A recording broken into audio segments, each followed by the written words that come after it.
Hello दोस्तों, स्वागत है आपका मेरे चैनल प्यार की कहानियाँ में, जहाँ पर आपको सुनाई देंगी कुछ प्यार भरी कहानियाँ।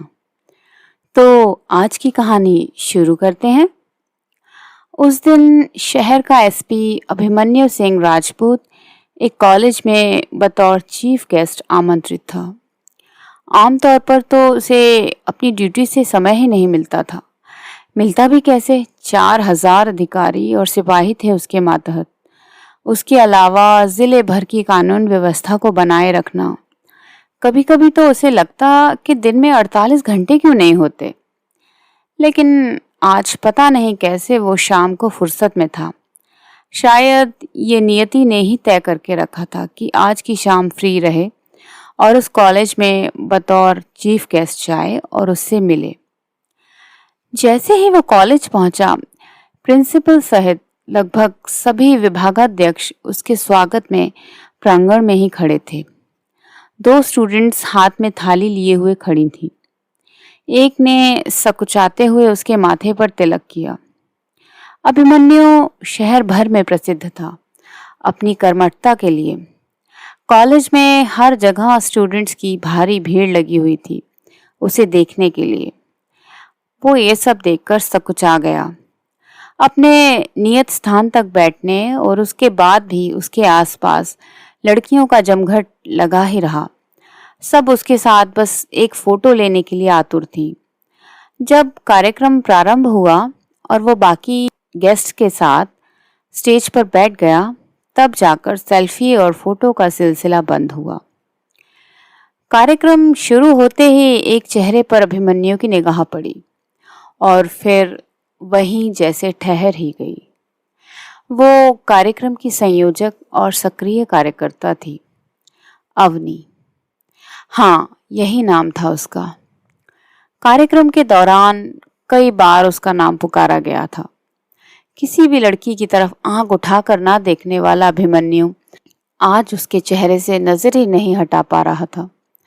वो शरद पूर्णिमा की रात थी। क्या चांद ने उस पर कोई जादू कर दिया था? पहली ही झलक में अवनी उसके मन की गहराइयों तक उतर गई थी। उसे वो बरसों की जानी पहचानी लगी, जैसे कि दोनों के बीच में कोई नजदीकी रिश्ता है। कार्यक्रम के दौरान कई बार उड़ती उड़ती नजरों से दोनों ने एक दूसरे को देखा। एक बार वो उसकी आंखों में बड़ी ही गहराई से देख रहा था कि तभी अवनी की नजर उस पर पड़ गई और वो मुस्कुरा दी। ओह, अभिमन्यु ने सोचा, कितनी दिलकश मुस्कान है। उसका जरा भी ध्यान नहीं था कि कार्यक्रम में क्या चल रहा है। उसकी आंखें तो बस अवनी के आसपास ही घूम रही थी। जब उसे वक्तव्य देने के लिए आमंत्रित किया गया, तब वो उठा और खुद को संयत करते हुए स्टूडेंट्स को एक स्पीच दी। कार्यक्रम खत्म होने के बाद फिर एक बार सबने उसे घेर लिया, लेकिन उसकी आंखें तो बेसब्री से अवनी को ही तलाश रही थी। लेकिन वो ऐसे गायब हुई कि दोबारा दिखी ही नहीं। निराश होकर अभिमन्यु सबसे औपचारिक विदा लेकर अपनी गाड़ी तक आया। आपकी स्पीच बहुत शानदार थी। पीछे से एक दिल के तारों को छेड़ देने वाली खनक भरी आवाज सुनकर उसने पलटकर देखा। अपने चेहरे पर एक बहुत ही प्यारी और दिलकश मुस्कान सजाए अवनी खड़ी थी। थैंक्स, आप लोगों का सारा कार्यक्रम भी बहुत बढ़िया था। अचानक ही उसे अपने सामने देखकर वो नर्वस सा हो गया और उसे समझ ही नहीं आया कि अब क्या बोले और कैसे बातचीत शुरू करें। जी, मेरा नाम अवनी है, अवनी वर्मा। अवनी ने ही औपचारिक बातचीत शुरू की। आपसे मिलकर अच्छा लगा। मैं Abhimanyu Singh Rajput, superintendent of police. फिर दोनों के बीच 10 मिनट तक औपचारिक बातें हुई। फिर एक दूसरे का मोबाइल नंबर लेकर उन्होंने विदा ली।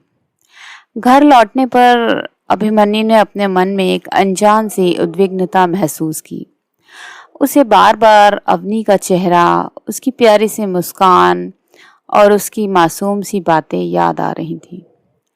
देर रात तक वो अपने मोबाइल में उसका नंबर देखता रहा। उसे अवनी से बात करने का बहुत मन कर रहा था। वो बाहर गैलरी में आकर खड़ा हो गया। बड़ी हसीन थी ये पूरे चांद की रात।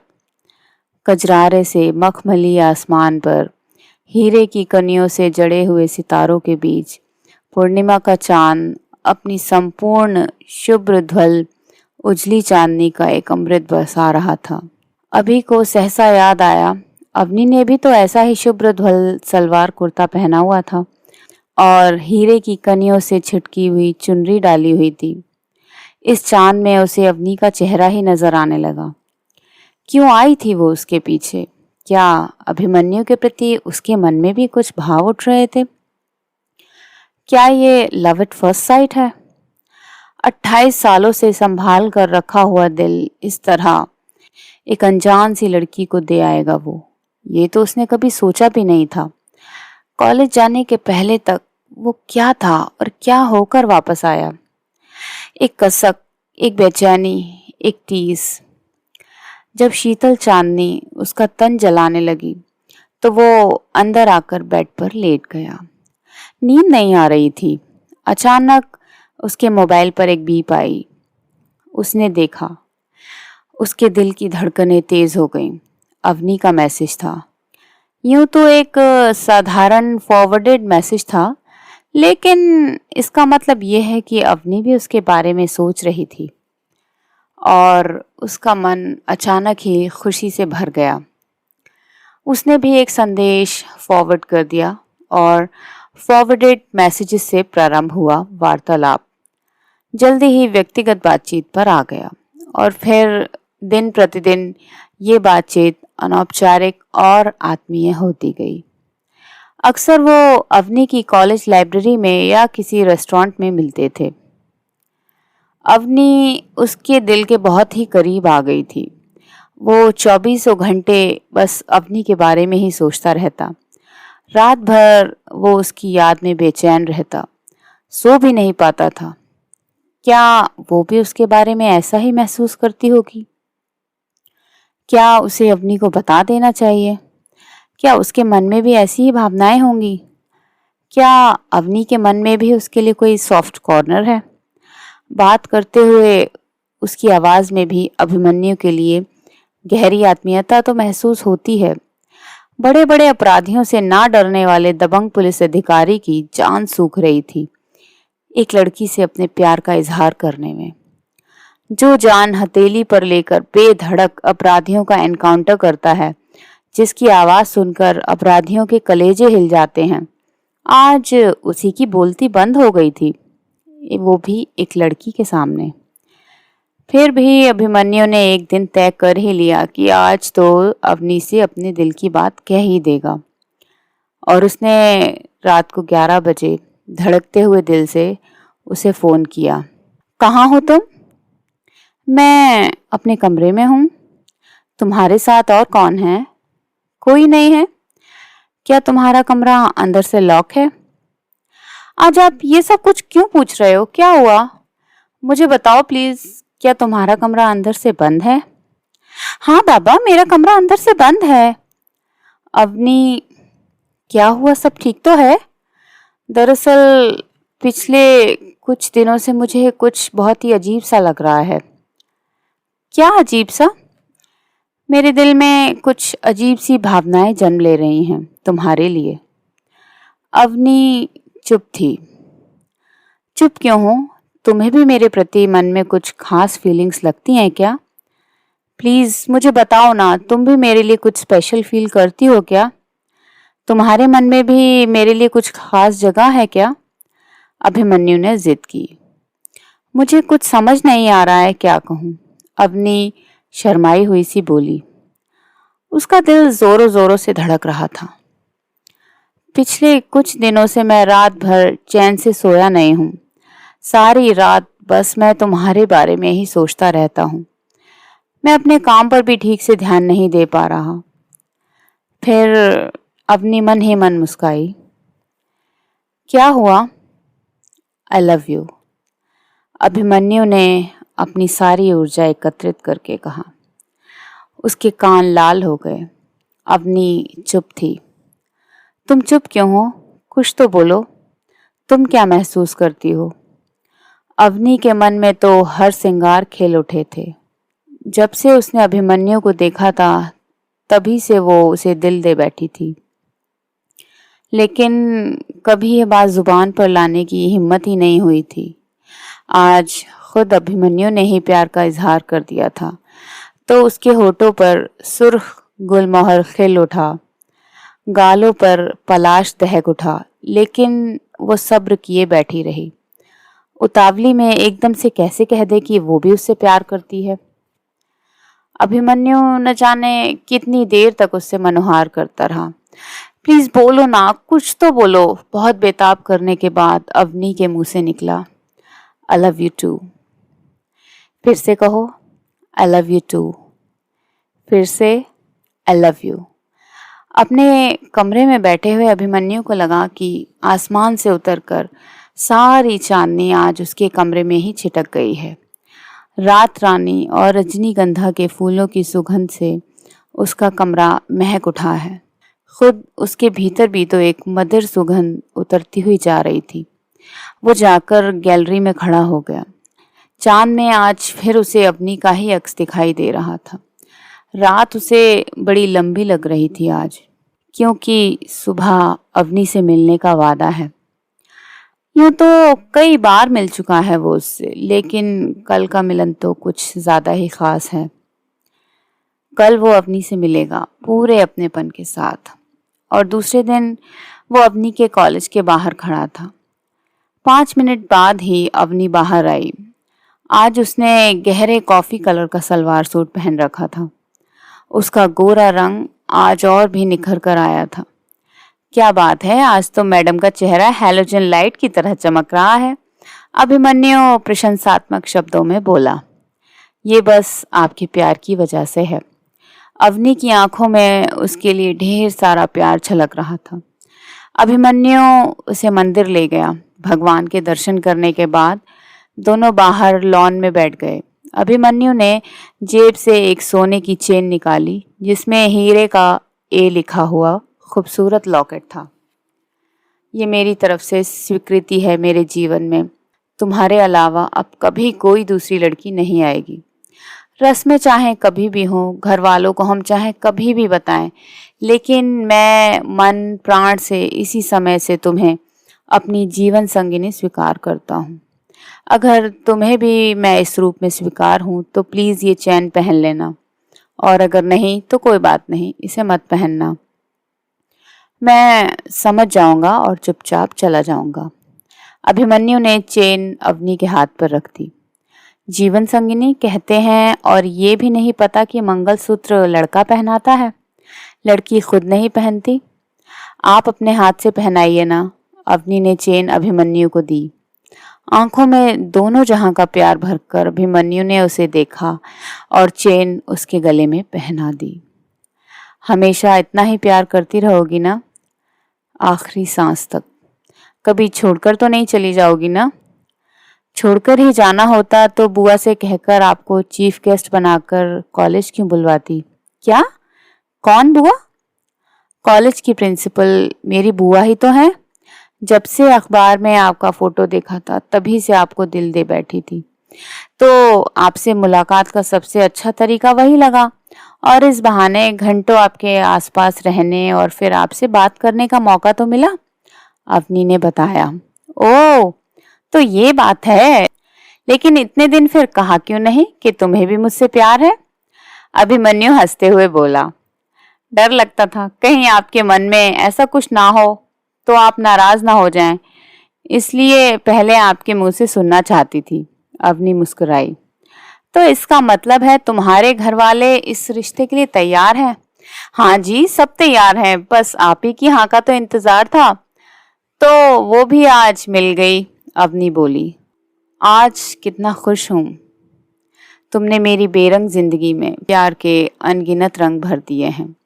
अभिमन्यु ने अवनी के कंधे पर हाथ रखकर उसे अपने पास खींच लिया। बस इतनी सी थी ये कहानी। आपको ये कहानी कैसी लगी मुझे कमेंट करके ज़रूर बताइए, और मेरे चैनल को लाइक, शेयर और सब्सक्राइब ज़रूर कीजिए। हेलो दोस्तों, स्वागत है आपका मेरे चैनल प्यार की कहानियां में, जहां पर आपको सुनाई देंगी कुछ प्यार भरी कहानियां। तो आज की कहानी शुरू करते हैं। कहते हैं डर एक काल्पनिक चीज है और साहस भी, लेकिन कल्पनाओं के चुनाव में मैंने हमेशा सस्ती चीज ही पकड़ी है। बचपन में पिताजी जब सिक्के और नोट में से एक ही चीज लेने को कहते थे तो मैं अपने पंजों पर उचक कर सिक्का ही पकड़ता था। फायदे और नुकसान के बीच का जो गुणा गणित है ना, वो सब दिमाग की बपौती है और दिल के हिस्से एक चवन्नी भी नहीं आती। साहस डर के इसी कारखाने से नीचे जाने वाली मंजिल पर रहता है। लेकिन मजाल है कि दिमाग के शोर में दिल की आवाज कभी सुनाई भी पड़ जाए। 7 साल हो गए बैंक में नौकरी करते हुए, कभी प्रमोशन के लिए नहीं बैठा। डर था कि घर से दूर हो जाऊंगा। बीवी बनारस में नौकरी करती है और घर में ज़रूरत भी थी मेरी। फिर भी मेरे गूगल मैप की समरी बताती है कि पिछले साल मैंने 10,373 किलोमीटर की यात्रा की। तो पूरी नौकरी में कोई 50 से 60 हजार किलोमीटर तो चला ही होगा। धरती का कोई 1.5 चक्कर गणित के हिसाब से तो पूरा सिंदबाद हूँ, पर भूगोल के लिहाज से वो कोल्हू का बैल जिसने एक बोझ भूसे के लालच में खूंटे के इर्द गिर्द हजारों चक्कर लगाए। बनारस और सुल्तानपुर के बाद कोई तीसरा जिला ही नहीं देखा। सब जानते थे मैं ट्रांसफर से डरता हूँ। अपने डर कभी दुनिया को नहीं बताने चाहिए और ऑफिस में तो कतई नहीं बताने चाहिए। पिछले हफ्ते ही तो बनारस था, फिर एक छोटी सी बात पे 700 किलोमीटर दूर तबादला हो गया। यकीन नहीं होता। 3 घंटे हुए हल्द्वानी बस स्टैंड से एक सरकारी बस पकड़ी जो आधी नेपालियों से भरी है। लोग कह रहे हैं, अरे अभी तो टनकपुर भी नहीं पहुंचे, लोहा घाट पहुंचने में तो शाम हो जाएगी। इस खचाखच भरी बस में भी खुद को अकेला महसूस कर रहा हूँ। अधिकतर लोग पहाड़ी में ही बात कर रहे हैं। हाँ, बीच बीच में 370 और 35A सुनाई पड़ जाता है, जैसे उर्दू के अखबारों में अंग्रेजी में लिखे हुए अंक भर समझ में आते हैं। जो हिंदी बोलते हैं उनकी बोली में वो बनारस वाली तासीर नहीं है। रास्ते में एक ढाबे पर बस रुकी है। यहाँ कटकी चाय पीते 2 पुलिस वालों को भीड़ ने यूं घेर रखा है जैसे बच्चे अलाव घेर कर भूतों की कहानियां सुनते हैं। तो मैंने भी अपने कान टिका दिए। पता चला कि आगे रास्ते पर पत्थर गिर गया है और 7 से 8 घंटे लगेंगे हटने में। हाँ, छोटी गाड़ियां जरूर जा रही हैं। मौसम का अंदाजा तो था नहीं, तो टी-शर्ट डालकर ही चल पड़ा था घर से, पर अब ठंड लग रही है। रात पहाड़ी में बिताने के ख्याल ने मन को छुआ भर था कि मेरा सारा शरीर जम गया। 5 मिनट बाद मैं अपना बैग उठाकर सड़क पर छोटी गाड़ियों से लिफ्ट मांग रहा था। इसने मुझे मेरे ऑफिस की याद दिला दी। वहां भी मुझे वैसा ही महसूस हुआ, महत्वहीन और शायद अदृश्य भी। 20 से 25 गाड़ियों से जलील होने के बाद सड़क किनारे ही बैग रखकर बैठ गया। थोड़ी देर में एक सरकारी सी दिखने वाली सफेद कार ने बिना हाथ दिए ही रोक दिया। मैं पीछे वाली सीट पर अपना बैग फेंक कर बैठ गया, जैसे बच्चे स्कूल में बैग फेंक कर सीट ब्लॉक कर लेते हैं अपने लिए। बैग से दिक्कत होगी, आगे बैठ जाइए।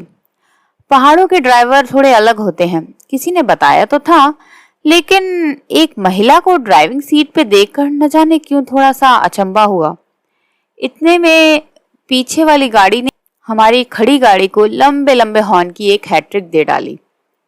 आगे बैठा ही था कि उसकी शक्ल देखकर मेरा सारा खून सूख गया।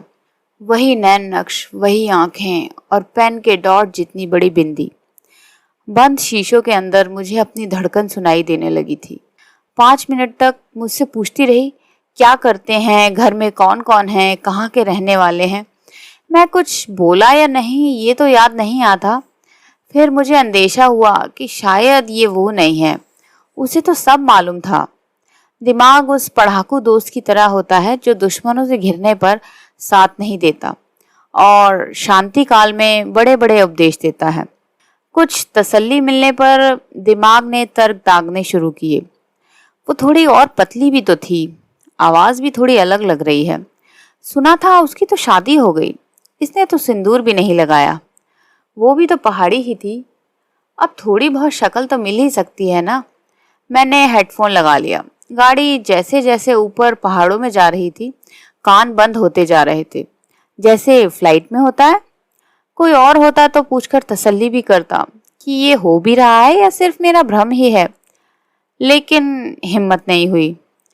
जगजीत सिंह की गज़लें सुनते सुनते मैं 10 साल पहले BHU MSc उस केमिस्ट्री लैब में पहुंच गया था, जहां मैंने मंजरी का ध्यान खींचने के लिए सोडियम में पानी डालकर ना जाने कितने टेस्ट ट्यूब तोड़ डाले थे। वो तो IAS बनना चाहती थी, लेकिन मेरी वजह से केमिस्ट्री जैसी अर्ध विकसित विद्या पढ़ रही थी, जहां कोई केमिकल किसी दूसरे से कैसा व्यवहार करता है ये तो पता है, लेकिन क्यों ये किसी को नहीं पता। जैसे वो और मैं, हमने अपने जीवन में कई अधूरे सपनों के लिए वैसे ही जगह छोड़ रखी थी, जैसे पीरियोडिक टेबल नए रसायनों के लिए छोड़कर रखता है। बिरला हॉस्टल के बाहर सूखी घास पर अशोक के पेड़ों के नीचे हम सुबह से लू चलने तक पढ़ाई के लिए बैठे रहते थे। वो पहाड़न जिसे बनारस का अक्टूबर नवंबर भी गर्म लगता था, याद नहीं आता कभी उसने पहले उठने के लिए कहा हो। कभी कभी कोई दिलजला सीनियर किताब सीधी पकड़ने का ताना देकर सारा मोशन तोड़ देता था। मैं बेईमान नहीं था, लेकिन पिताजी को फरत्याल कोई जाति नहीं बल्कि प्रजाति लगती थी। अरे दुबे, मिश्रा, तिवारी, पांडे, इनमें से कोई होती तो फिर भी सोचते वहां पढ़ने गए हो कि गुलछर्रे उड़ाने। पिताजी ने पान थूकते हुए कहा था। दिन तय था, या कहो रात तय थी। बारिश की हल्की फुहारें उस्मान का वाटर स्प्रे याद दिला रही थी। अब उसके सलून पे शायद कभी शेविंग ना करा पाऊं। तारीख थी 20 जुलाई 2009। बनारस के कैंट स्टेशन के पीछे से छोटी गोल्ड फ्लैग और क्लोरोमेंट ली। वादा था शादी के बाद सिगरेट नहीं पीऊंगा। अम्मा ने अपने बेटे में कुछ कमियां शायद बहू के लिए छोड़ दी थी। वो भी कुछ अधिकार आजमा सके मुझ पे। प्लेटफॉर्म 9 पे 10:30 बजे मुंबई जाने वाली गाड़ी आनी थी। अभी तो 7 ही बज रहे थे। मैंने बैग से पानी की बोतल निकाली तो वो ताबीज भी गिर गया। माँ जानती थी कि मैं नहीं पहनूंगा तो चुपके से मेरे बैग में रख दिया था। अभी परसों ही एक पंडित का जंतर उतार कर मैंने आंगन में फेंका था। ठाकुर बाबा के आगे जंतर रखकर माँ घंटों रोई थी। छुआछात मानने वाली वो औरत मेरे लिए मदनपुरा के लाल दाढ़ी वाले मौलवी से ताबीज ना जाने कब ले आई। आज दोपहर जब मैं इलाहाबाद पेपर देने के बहाने पिताजी से पैसे मांगने गया तो उन्होंने कितनी जली कटी सुनाई थी, ये कहकर कि डर्बी में लंगड़े घोड़े पर कोई कब तक दांव लगाएगा, और पान खाने चले गए। रसोई में मेरे सफर के लिए पूरियां तलती हुई माँ ने बुलाकर 1000 रुपए मेरी मुट्ठी में छिपाकर थमाए थे। छोटी की शादी भी तेरी जिम्मे है। ठाकुर बाबा ने चाहा तो अब की नौकरी लग ही जाएगी। याद आया 10 दिन बाद रक्षाबंधन भी तो है। छुटकी की सहेलियां जब रक्षाबंधन पर मिले हुए पैसे गिनवाएंगी तो बेचारी क्या बोलेगी कि उसका भाई भाग गया। मैं कमजोर हो गया। उस 55 साल की बुढ़िया के आगे एक 21 साल की लड़की का प्यार कमजोर पड़ने लगा। प्लेटफॉर्म एक्वेरियम लगने लगा। मेरी आंखें डबडबा गई थी। मैंने तावीज उठाकर माथे लगाया और अपना सारा आत्मविश्वास, अपना सारा प्रेम, अपने सारे सपने प्लेटफॉर्म की उसी कुर्सी पर छोड़कर जिम्मेदारियों का बोझ तावीज के साथ झोले में डाले वापस चला गया, या कहो भाग गया। एक नौजवान आया था मुंबई जाने के लिए, लेकिन तेज बारिश में झुके हुए कंधे लिए एक बूढ़ा आदमी वापस गया था। कितना वक्त हुआ याद नहीं, लेकिन एक तीखे मोड़ पर ध्यान टूटा तो क्षितिज पे अजीब से नुकीले बादल से दिखाई देते हैं। वो हिमालय है, कार चलाती हुई महिला ने कहा। जब मौसम साफ होता है तो कई ऊंची जगहों से भी दिखता है यहाँ। मैं विस्मित था। ये दिखने से ज्यादा महसूस हो रहा था। सूरज की किरणों ने इसे फोटोशॉप की हुई किसी तस्वीर से भी ज्यादा रोमानी बना दिया था। जयमाल की दुल्हन जैसा, थोड़ी देर के लिए ही सही, वास्तविकता से भी ज्यादा खूबसूरत। थोड़ी आबादी दिख रही है। महिला देवदार से घिरे हुए एक बस स्टैंड के पास गाड़ी लगाकर बोली, ये रहा आपका लोहा घाट। अब रात होने को है, और कितना आगे जाएंगी? मैंने 4 घंटे में पहला सवाल पूछा। मुझे तो चंपावत ही आना था। वो तो 10-15 किलोमीटर पीछे ही रह गया। मुझे बड़ा ही अजीब महसूस हुआ। मैडम, इतनी तकलीफ क्यों उठाई? अब एक पुराने दोस्त के लिए इतना तो कर ही सकती हूँ। मुझे अपने सर में गुजरता हुआ खून अचानक से महसूस होने लगा। कान गर्म से लगने लगे। चेहरा जरूर लाल हो गया होगा, जैसे किसी ने मन के चोर को सरे बाजार नंगा कर दिया हो। मैं कुछ बोल न सका। उस ठंडी बरसाती अंधेरी रात में उसकी चमकती हुई आंखें बर्फ सी लगीं, सफेद और धीमे धीमे पिघलती हुई। तुम कुछ नहीं बोलोगे मुझसे? मैं बोलने लायक भी नहीं हूं ना? हाँ, मैंने धोखा दिया है तुम्हें। उस रात मैं नहीं आ पाई, हिम्मत ही नहीं हुई। दिमाग ने दिल को गद्दारी सिखा ही दी थी उस दिन। फिर पापा का तबादला हो गया चंडीगढ़। पता चला तुम भी इलाहाबाद चले गए हो। इच्छा हुई फिर मिलूं तुमसे, लेकिन एक खाली लिफाफा पते पर पहुंच भी जाए तो क्या। वो आखिरी मुलाकात मेरे मन में एक जमे हुए फ्रेम की तरह अभी तक जिंदा है, जिसमें तुम मुझसे प्यार करते हो। मिल लेती तो शायद वो भी टूट जाती। इसीलिए तुम माफ कर दोगे मुझे। देर सवेर मैं ये जानती हूँ, लेकिन भगवान बदला लेगा मुझसे। उस रात के बाद दोबारा वो एहसास नहीं हुआ। कभी नहीं, कहीं नहीं।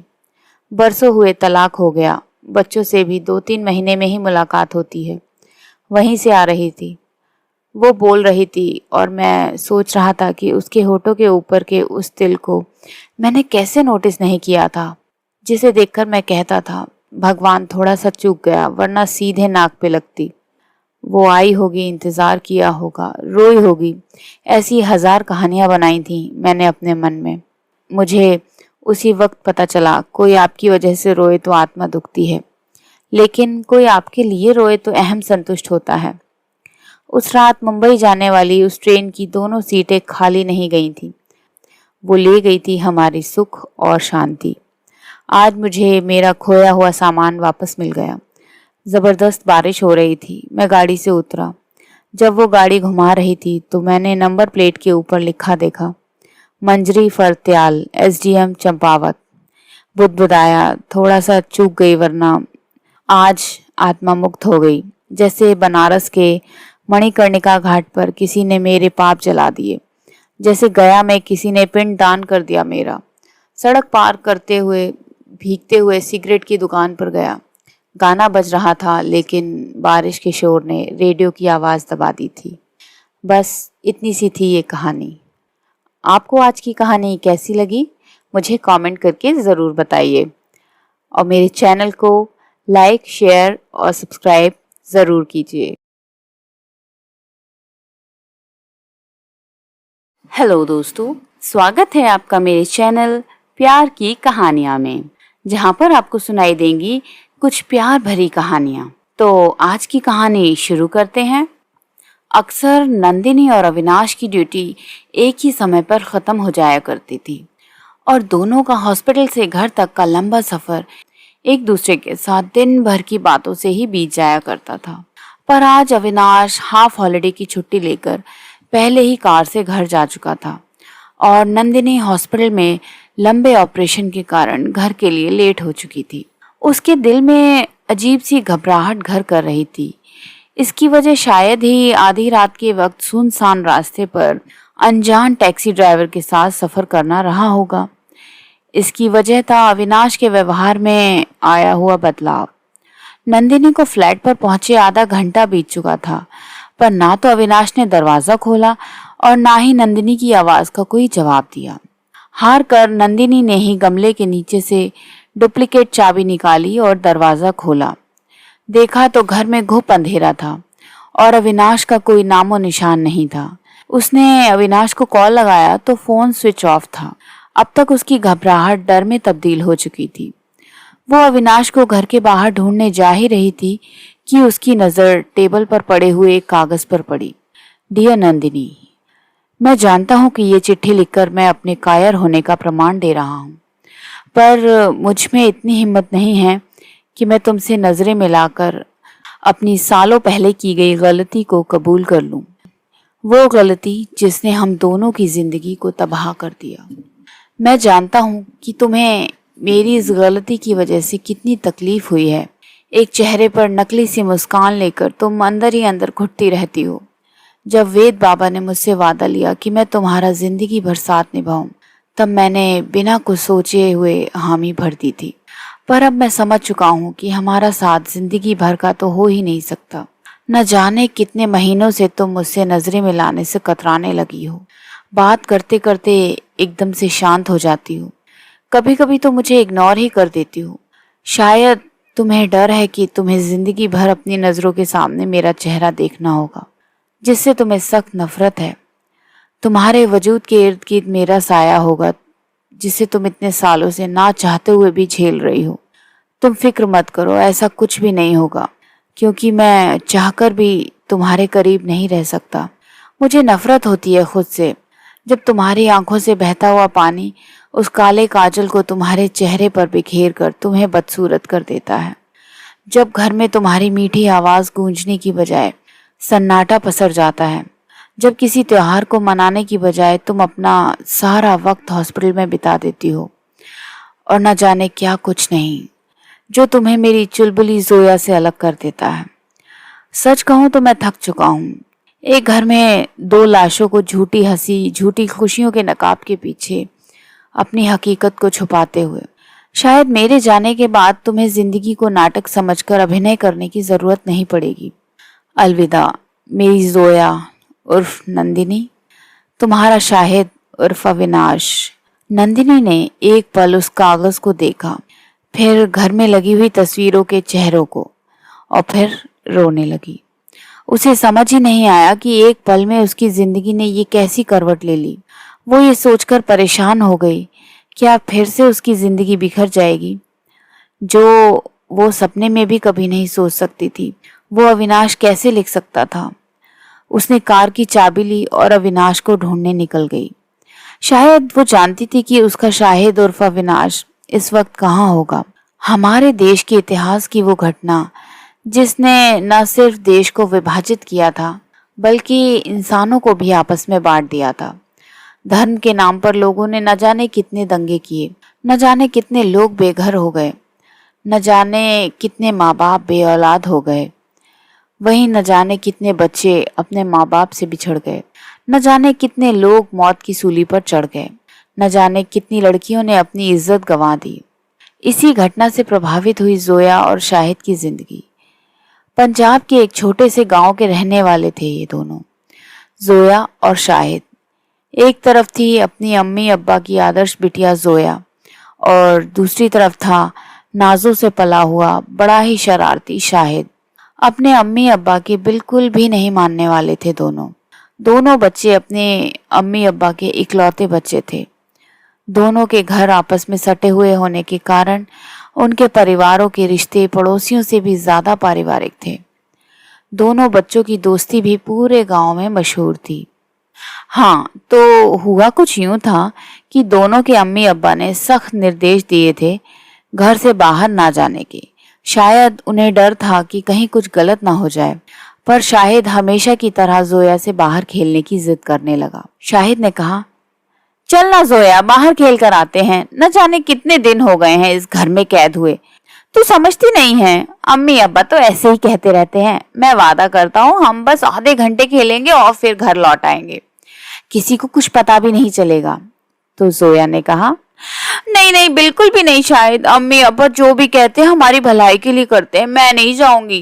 तो शाहिद ने बोला, ठीक है, तेरी मेरी कट्टी, तू घर में रह कैद, मैं तो चला अकेले बाहर खेलने। तो जोया ने कहा, शाहिद क्यों जिद कर रहा है, अच्छा ठीक है ना, पर सिर्फ आधे घंटे के लिए, और अम्मी अब्बा को भी नहीं पता चलना चाहिए। दोनों अपने घर से बाहर निकल आए और अपना मनपसंद गेम लुका छिपी खेलने लगे। शाहिद गिनती करने लगा और जोया छुपने की कोशिश। एक तरफ शाहिद की गिनती की आवाजें थीं, वहीं अचानक से गांव में अनचाहा शोर दस्तक दे रहा था। जैसे ही शाहिद ने गिनती पूरी की, अपनी आंखों को खोला, वो भौचक्का रह गया। उसने गांव के लोगों को इधर उधर भागते हुए देखा। वो कुछ समझने की कोशिश कर ही रहा था कि उसने जोया को बेहोश देखा। उसके सिर से खून बहे जा रहा था। उसे समझ ही नहीं आ रहा था कि वो क्या करे। अपनी जान से प्यारी दोस्त जोया को वो कैसे बचाए। इस हालत में उसे देखकर वो बेसुध हो गया। फिर भी कैसे भी हिम्मत जुटाई और जोया को उठाकर गांव के वैद्य जी के घर की तरफ दौड़ लगा दी। गांव के सभी लोग वैद्य जी को वेद बाबा के नाम से बुलाते थे। उन्होंने कभी भी धर्म के नाम पर चिकित्सा में कोई भेदभाव नहीं किया था।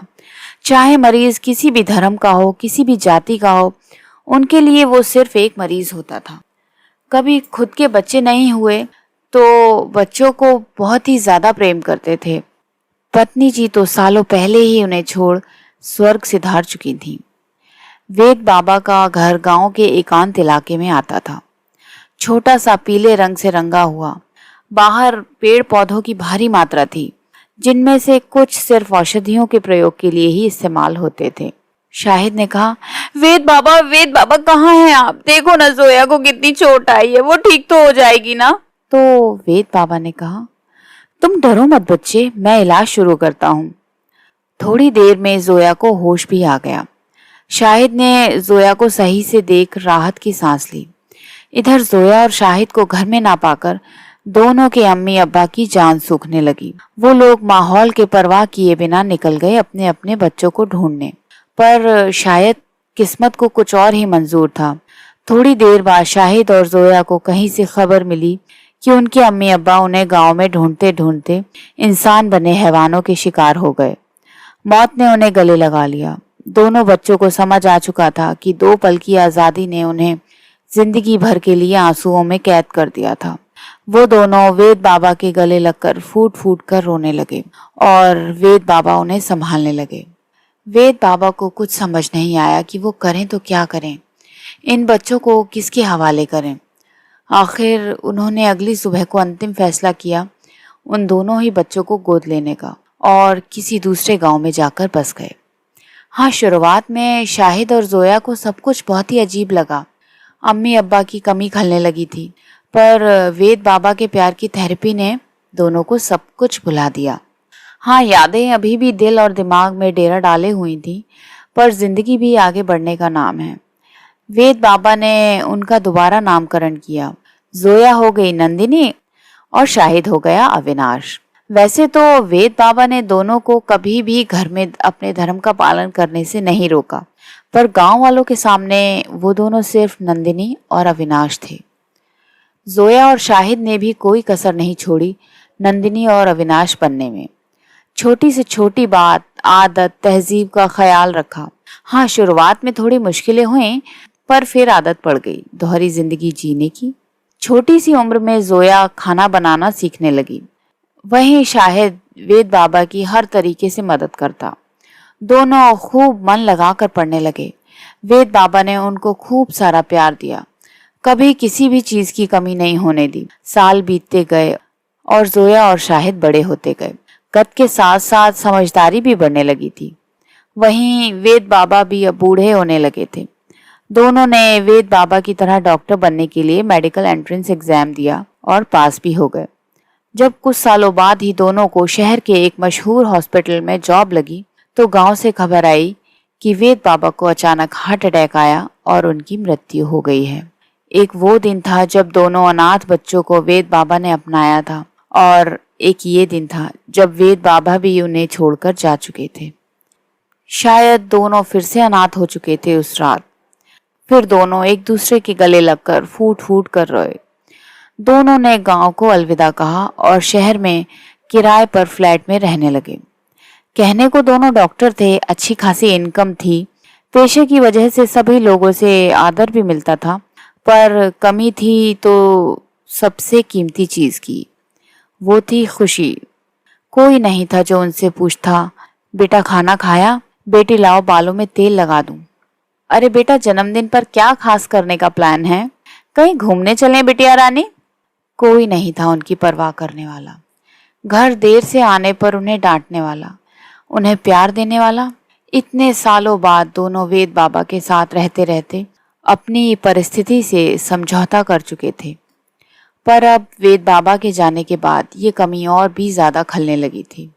वेद बाबा के जाने के बाद अब दोनों शहर आए तो जोया ने खुद को संभालने की तमाम नाकाम कोशिशें की, पर वो सफल ना हो सकी। रात भर बालकनी में तारों को ताकती रहती, इस उम्मीद में कि कभी अम्मी अब्बू उसे दिख जाएं।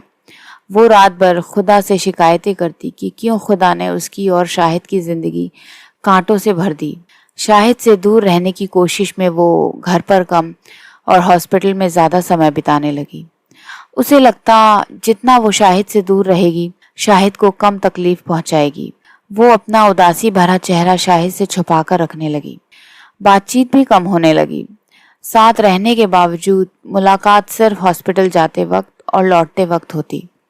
दोनों के बीच दूरियां पनपने की वजह था कि जोया अपने आप को कसूरवार समझ रही थी कि क्यों उसने शाहिद को उस दिन घर से बाहर जाने के लिए रोका नहीं। जब शाहिद उसकी हर बात मानता था तो शायद ये बात भी मान जाता। अगर उसे उस दिन सिर पर चोट नहीं लगती तो शायद दोनों के अम्मी अब्बू को अपनी जान नहीं गंवानी पड़ती। उधर शाहिद को जोया की कमी खलने लगी थी। वो अपने आप को किसी अपराधी जैसा महसूस कर रहा था। जो तकलीफ भरी जिंदगी उन दोनों ने जी, वो सिर्फ उसकी एक गलती की वजह से है कि काश उसने बाहर जाने की जिद ना की होती तो ये सब ना होता। शायद जोया की सोच बिल्कुल गलत थी, क्योंकि वो जितना शाहिद को तकलीफ पहुंचाने के डर से खुद को उससे दूर कर रही थी, उतनी ही शाहिद की गलतफहमी बढ़ती जा रही थी और अंत में उन दोनों के बीच का अनकहा प्यार इस गलतफहमी का शिकार हो ही गया। जोया ने कार की रफ्तार बढ़ा दी। वो तो बस खुदा से दुआ करते हुए जा रही थी कि खुदा उसे उसकी गलती की इतनी बड़ी सजा ना दे, बस शाहिद से मुलाकात हो जाए। 1 घंटे के बाद वो उस जगह पहुंची जहां उसे शाहिद के होने का पूरा विश्वास था। उसने कार साइड में लगाई और भागी भागी अंदर गई।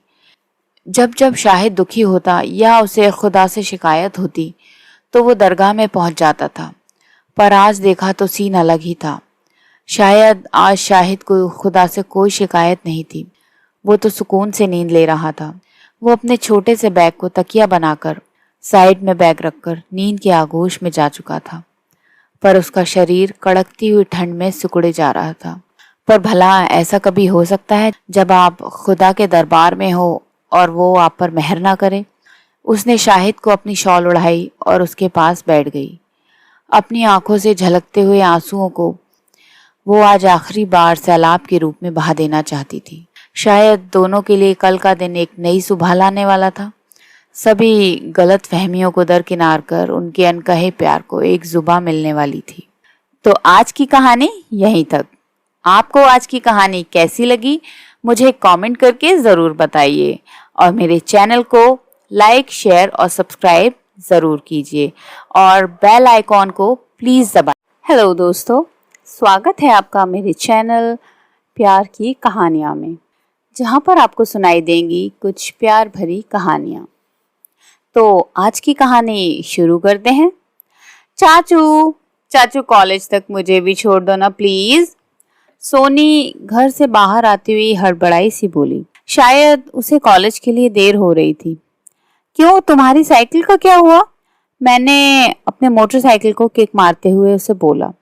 चाचू वो मेरी साइकिल पंक्चर हो गई है, वो मासूम सा चेहरा लिए हुए बोली। तो मैंने अपना सर घुमाकर उसे इशारा किया तो वो अपनी किताबें लिए चुपचाप मेरे पीछे बैठ गई और मैंने अपनी मोटरसाइकिल को कॉलेज के रास्ते की तरफ दौड़ा लिया। मैं सोनी को बचपन से ही जानता था, वो मेरे पड़ोस में ही रहती थी। यही कोई 3-4 साल छोटी थी मुझसे, पर बचपन से जो उसने मुझे चाचू कहने की धुन पकड़ी थी, आज तक उसके जुबान से उतरी ही नहीं थी। वो इतनी ज्यादा बातूनी थी कि दिन भर ऐसे बकबक बकबक करती रहती थी जैसे कि कोई टेप रिकॉर्डर चल रहा हो। चंचलता के मामले में तो खरगोश भी उससे मात खा जाता था। जब तक वो पूरे मोहल्ले में घूम नहीं लेती थी तब तक उसे चैन नहीं आता था। अपने 2 भाइयों और 3 बहनों में वो चौथे नंबर पर थी। उसके पिता बलवंत सिंह का अपना रौब था गांव में। ऊंची जाति होने के कारण वो नीची जाति वालों पर अपना हुक्म चलाता था, पर सोनी उसके स्वभाव की बिल्कुल भी नहीं थी। वो एक बहुत ही नेक और काफी मिलनसार लड़की थी। अपनी मीठी बातों और चंचलता से वो किसी के भी मन में ऐसे घर कर लेती थी कि वो उसका हुए बिना रह ही नहीं पाता था। उसकी यही अच्छे स्वभाव की देन थी कि मेरा उससे बहुत ज्यादा लगाव था। वो लगभग रोजाना ही मेरे घर में दस्तक देती थी। कभी कोई सवाल पूछने, कभी पढ़ाई को लेकर, कभी कोई मशवरा करने, तो कभी कोई ज़रूरत की चीज़ ही मांगने। हाल ही में उसने ग्रेजुएशन के फर्स्ट ईयर में अपना एडमिशन करवाया था। तब से वो रोजाना साइकिल से ही कॉलेज जाया करती थी। लो, आ गया तुम्हारा कॉलेज, मैंने बाइक रोकते हुए कहा। वो उतरी और फिर अपने कॉलेज की तरफ बढ़ गई। ऑफिस से लौटते समय मैंने कॉलेज की तरफ अपनी नज़रें दौड़ाई तो देखा कॉलेज के सारे स्टूडेंट्स जा चुके थे। बस सोनी ही कॉलेज के गेट के पास बने हुए एक चबूतरे पर बैठी हुई एक लड़के के साथ गपशप कर रही थी। मेरे देखते ही वो खड़ी हो गई और उस लड़के को हल्के से बाय बोलकर मेरे साथ चलने लगी। कौन था वो? मैंने अपने बाइक के एक्सीलेटर पर अपना हाथ का दबाव बढ़ाते हुए बोला। कौन कौन वो थोड़ी सी हकलाई। हाँ, वही जो तुम्हारे साथ बैठा हुआ गप्पे लड़ा रहा था। मैंने हवा में तैरते हुए उसके मन को एक जगह केंद्रित करते हुए कहा।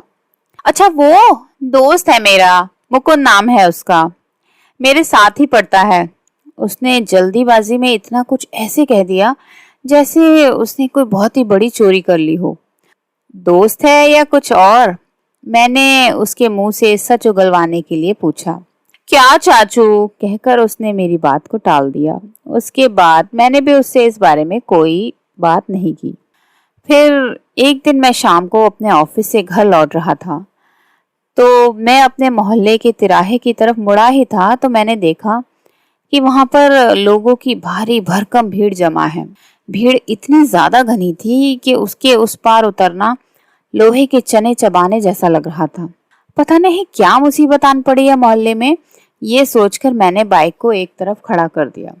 भीड़ को चीरते हुए भीड़ के केंद्र बिंदु की ओर अग्रसर हुआ तो मैंने देखा कि वहां पर सोनी के पिता बलवंत सिंह एक नवयुवक को बेइंतहा पीट रहे हैं। तभी नवयुवक बलवंत सिंह के थप्पड़ से पीछे की ओर पलटा। अरे, ये तो वही लड़का है जिसे मैंने उस दिन सोनी के साथ देखा था। मैं अपने आप से ही बोल उठा। बलवंत सिंह थप्पड़, घूंसे और लाते मारकर उस नौजवान का कचूमर निकाल रहा था। साथ ही साथ वो चिल्लाए जा रहा था। तुम्हारी हिम्मत कैसे हुई मेरी बेटी की तरफ नजर उठाने की? मैंने अपनी नजर उठाई तो देखा सोनी दहाड़े मार कर रो रही है। उसके घर के 2 जन उसे पकड़े हुए हैं और वो घटनास्थल की ओर भागने के लिए व्याकुल खींचातानी कर रही है। तभी उसकी जकड़ी हुई बाहें आजाद हुईं। वो भागी भागी घटनास्थल पर पहुंची और उस पिटते हुए नवयुवक से लिपटकर सिसक सिसक कर रोने लगी। वो पलटकर एक बार कातर नजर से अपने पिता की तरफ देखने लगी, फिर रोते हुए उस नवयुवक की रिहाई की भीख मांगने लगी।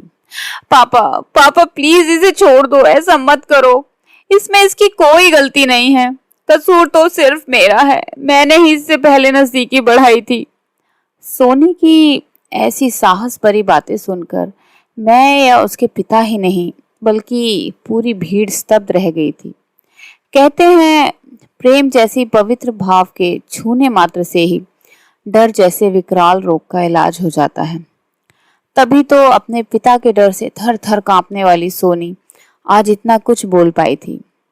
सुनकर बलवंत सिंह के दिल में आग धधकने लगी थी।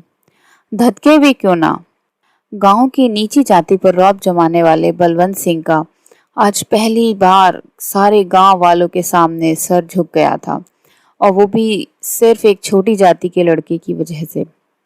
बेशरम, हट यहाँ से, तेरी ये गुस्ताखी कि तू बलवंत सिंह को समझाए। पूरे गांव वालों के सामने मेरी बेइज्जती हुई है, आज मैं इसे जिंदा नहीं छोड़ूंगा। कहते हुए बलवंत सिंह ने सोनी के बाल पकड़े और उसे एक तरफ धक्का दे दिया और उस नवयुवक को फिर से पीटने लगा। उसने पास खड़े हुए एक आदमी से कुदाल छीना और उस पर दे मारा। चोट लगने से मुकुंद वहीं पर बेहोश हो गया। कुछ देर बाद उसके परिजन रोते चिल्लाते हुए घटनास्थल पर हाजिर हुए और उसे उठाकर ले गए। उसी दिन रात के 8 बज रहे थे। मैं खाना खाकर किताबों के साथ कुछ गुफ्तगू कर रहा था कि तभी सोनी के घर से उसके रोने की आवाज़ें सुनाई दी। शायद उसके घर वाले उसकी खबर ले रहे थे। थोड़ी देर बाद उसकी ये रोने की आवाज़ चीखों में बदल गई। यकीनन उसके परिजन उसे बेरहमी से पीट रहे थे। सुबह हुई। मैं अपने ऑफिस निकलते हुए सोनी के घर की तरफ झांकने लगा। उसके दरवाजे पर सन्नाटा पसरा हुआ था। इससे पहले मैं जब सुबह यहाँ से ऑफिस के लिए निकलता था तो सोनी रोज़ाना साइकिल लिए अपने कॉलेज जाने की तैयारी में रहती थी। पर यकीनन अब उसके घर वाले उसे कॉलेज नहीं जाने देंगे। उस दिन के बाद से उस पर कहर ढाने का जो सिलसिला शुरू हुआ वो फिर कभी रुकने का नाम नहीं लिया। आए दिन हर रोज़ छोटी छोटी बातों पर उसे ही डांटा फटकारा जाता, उसकी पिटाई कर दी जाती। कोई घर में उससे सही से बात भी नहीं करता था। कॉलेज, बाजार या किसी के घर जाना तो दूर, उसका अपने घर से निकलना बिल्कुल ही बंद हो गया था। उसका घर जहाँ उसकी हंसी किलकारी गूंजा करती थी, वही उसके लिए अब एक पक्षी के पिंजरे की तरह हो गया था, जहाँ वो सिर्फ फड़फड़ा रही थी। वो अपने घर के उस दलदल में ऐसी फंसी थी जिसे उसके परिजनों ने ही अपनी झूठी शान और शौकत से सींच कर बनाया था, और जहाँ से उसका निकलना बिल्कुल मुमकिन नहीं लग रहा था। लोग कहते हैं प्रेम एक बहुत ही पावन चीज़ है, अच्छाई का घोतक है और प्रेम में ईश्वर का वास होता है। पर उनका ये प्यार के लिए किया गया बड़प्पन उनकी अंतरात्मा में उतना ही समय तक स्थिर रहता है जितना पानी की सतह पर उभरा हुआ एक बुलबुला। क्योंकि बाकी समय में वो इस मोहब्बत नाम से इतना नफरत करते हैं कि वो इसे दफन करने के लिए किसी भी हद तक गुजर जाते हैं। तभी तो समाज से प्रेमियों पर हुए अत्याचार की गहरी बदबू आती है। ये इसी आतंक का उदाहरण था कि अपनी बेटी से इतना प्यार करने वाले बलवंत सिंह आज इतना बेरहम हो गए थे। प्रेम करना कतई कोई अपराध नहीं था, पर फिर भी सोनी इतना दुख झेल रही थी। मुझसे उसका रोज का रोना सिसकना सहा नहीं गया। उसका ये दुख जब मुझे काटने लगा तो मैं एक दिन उससे मिलने के लिए उसके घर गया। उसके घर के सभी लोग उस समय खाना खा रहे थे, तो आमंत्रण स्वीकार कर मैं भी उनके साथ बैठ गया और फिर उनकी बातचीत में उलझ गया। उनकी बातों से मैंने ये महसूस किया कि उनके चेहरे पर गुस्सा तो ज़रूर है, पर अंदर से सब लोग बहुत दुखी हैं। उनमें से हर कोई घर में उपस्थित उस समस्या का हल चाहता है। थोड़ी देर बाद सोनी के पिता चले गए तो मैं सोनी के बारे में उसकी माँ से पूछने लगा। उसकी माँ ने संकेत से कमरे की तरफ इशारा किया और मैं उधर ही चल पड़ा। वो बेड पर लेटी हुई अभी भी सिसक रही थी। शायद किसी बात को लेकर कुछ देर पहले ही उसे डांट मिली थी। सोनी, तुमने ये क्या हाल बना रखा है अपना? मैंने उसके कमरे में प्रवेश करते हुए कहा। मेरी आहट पाकर वो उठ खड़ी हुई। आंखों में आंसू लिए एक नज़र उसने मेरी तरफ देखा, फिर नजरें झुकाए सिसक सिसक कर रोने लगी। चाचू, ये सब क्या हो गया? मैंने प्यार करके ऐसा कौन सा अपराध कर दिया जिसकी इतनी बड़ी सजा मुझे भुगतनी पड़ रही है? वो सिसकती हुई बोली। सोनी, तुमने कोई अपराध नहीं किया है। अपराध तो उन लोगों ने किया है जिसने प्यार जैसे पवित्र भाव को आज तक समझा ही नहीं, उसे यूं बदनाम कर अपराध का नाम दे दिया है। सोनी, तुमने कोई गुनाह नहीं, एक अच्छाई का काम किया है। मैंने उसकी अंतरात्मा में उफनती हुई विह्वल भावनाओं को आयाम देते हुए कहा। सुनकर उसके आंसू और भी ज़्यादा मोटे हो गए। वो मेरी तरफ मुखातिब हुई और मेरे सीने पर अपना सर रखकर बिलक बिलक कर रोने लगी। जब मैंने गुनाह ही नहीं किया है तो ये लोग मुझे क्यों गुनाहगार समझ रहे हैं? हर वक्त मुझे ही प्रताड़ित करते रहते हैं। उसे इस तरह दुखी देखकर मेरा मन ऐसे शोकाकुल हुआ कि मेरी आंखों से भी आंसू की बूंदें निकल पड़ी। लोग कहते हैं अपनत्व खून के रिश्ते से ही उत्पन्न होता है, पर मेरा तो उससे कोई ऐसा रिश्ता भी नहीं था। पर फिर भी उसके परिजनों की तुलना में उसके भावनाओं की बेहतर समझ थी मुझे। वो मुकुंद के अलावा किसी और के साथ जीवन बिताकर कतई खुश नहीं रह सकती थी। उसके भविष्य में आने वाली दुखी जीवन को ताड़ कर मैं विक्षिप्त हो उठा और अपने मंसूबे में चल रही उद्दंड भाव पर मैंने शिकंजा कसने का फैसला कर लिया। प्यार करती हो ना उससे? मैंने एक भावुक प्रश्न उसकी अंतरात्मा में उतार दिया। थोड़ी देर वो खामोश रही, फिर हाँ में उसने अपना सिर हिला दिया। तो भाग जाओ उसके साथ कहीं दूर, क्योंकि अब यही एक रास्ता है इस नफरत रूपी दलदल से निकलने का।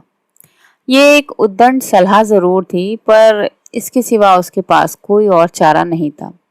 सुनकर वो नजरें उठाए मेरी तरफ देखने लगी, फिर अपना सर झुकाते हुए बोली, पर घर वाले? कुछ नहीं होगा उन्हें, समय के साथ सारा मामला ठंडा पड़ जाएगा। मैंने उसके विचार में उभरी हुई शंका को धोते हुए बोला। सुनकर वो चुपचाप हो गई।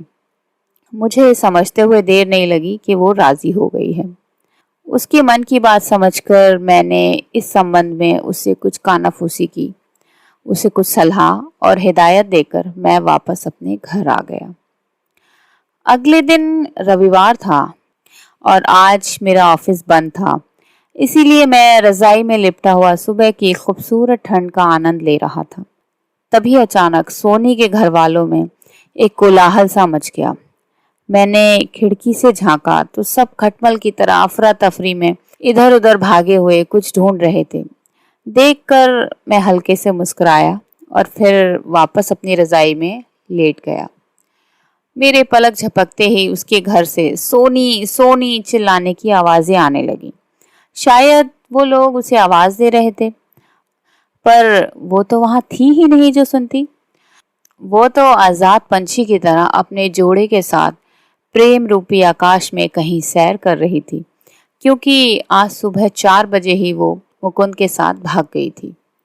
घर से फरार होते समय मैं उनके साथ ही था।